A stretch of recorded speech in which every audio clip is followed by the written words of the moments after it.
Salut les gars, on est samedi, d'après donc le banc de la dernière fois. Programme du jour, on va changer les fils de bougies. J'avais commandé des belles bougies iridium mais j'ai pas pris les bonnes. Le terminal il est pas dévissable donc ça rentre pas dans les fils de bougies que j'ai acheté. Donc je vais acheter un fil de bougie un peu renforcé, mais là dans le temps que j'avais j'ai trouvé donc juste un fil d'origine BM qui est neuf. Donc j'espère que ça va régler le problème d'allumage qu'on a eu mardi sur le banc.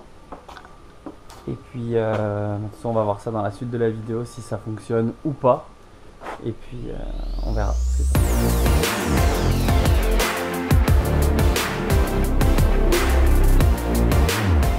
Bon, donc là je suis pas dans mon garage, donc la voiture on a pu la laisser sur le plateau.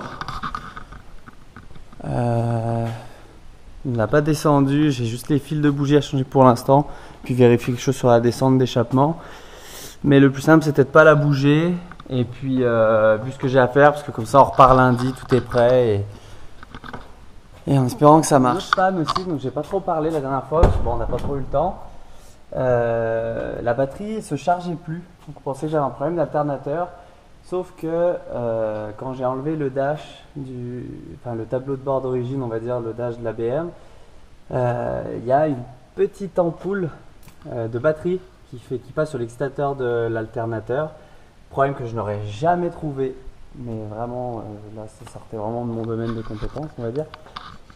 Donc là on a tiré un fil, je vous explique, je vous montrerai ça plus en détail, mais en gros si vous enlevez le compteur d'origine sur une E30, ça charge plus la batterie. Je vous expliquerai ça quand je ferai une vidéo sur le montage électrique du dash, mais c'est bon à savoir. Donc là on voit pas bien, mais on a mis une ampoule comme ça juste pour relier l'excitateur.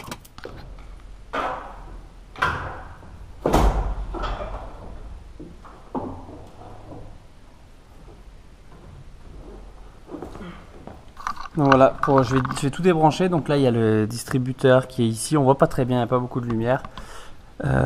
Et donc du coup j'ai trouvé sur internet le diagramme. Donc ça se branche comme ça, je vais pouvoir tout enlever et rebrancher correctement.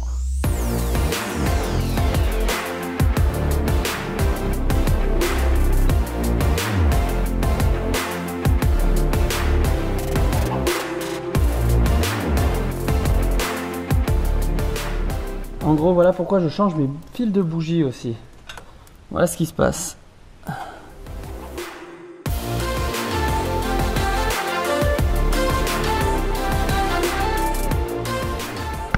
Donc là, il va juste aller enlever donc le capteur ici, juste le débrancher, puis reprendre le cheminement avec le nouveau. Et après, installer ça. Donc là, je vais mettre le nouveau faisceau. La seule modif que j'ai à faire, c'est qu'il faut juste que je sorte celui de la bobine. Du rack, étant donné que maintenant qu'il y a le turbo, je peux pas juste passer par-dessus le turbo avec le fil, il va fondre, ce serait stupide. Donc on s'attaque à ça. Voilà, un peu plus de lumière. Donc j'ai mis le nouveau faisceau avec les protections thermiques, j'ai mis sur les emplacements d'origine, donc on va voir si ça chauffe beaucoup.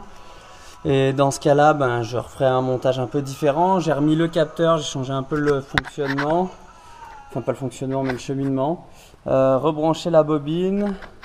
Puis là on va démarrer, je vais remettre le filtre à air, on va démarrer et puis voir si tout va bien.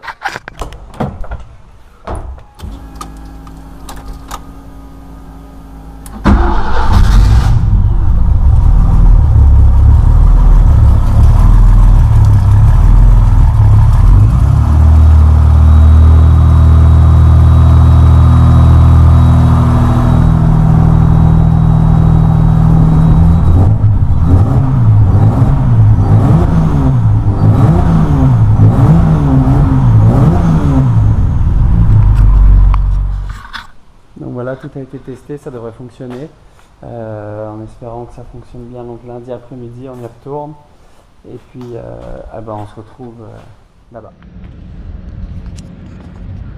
Ça y est, on est arrivé chez DG Prog à Rumilly pour le deuxième passage au banc.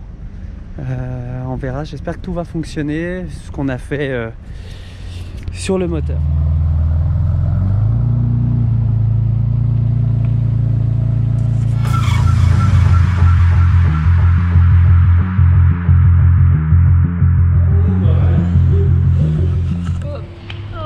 ça y est, l'auto est sanglé.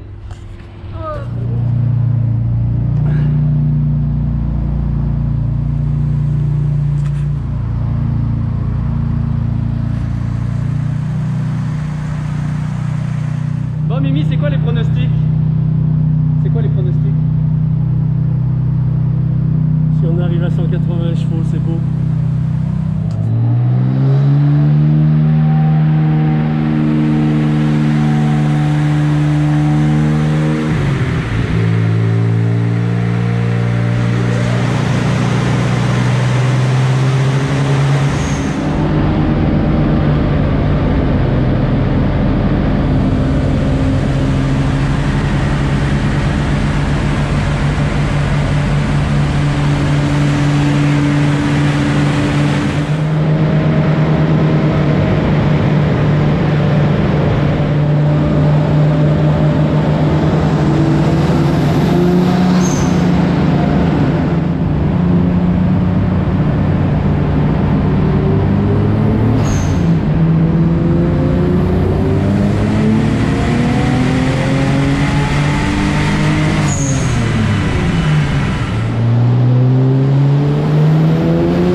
Donc voilà, ça y est, on est prêt à repartir. On n'a pas sorti autant de chevaux que je pensais.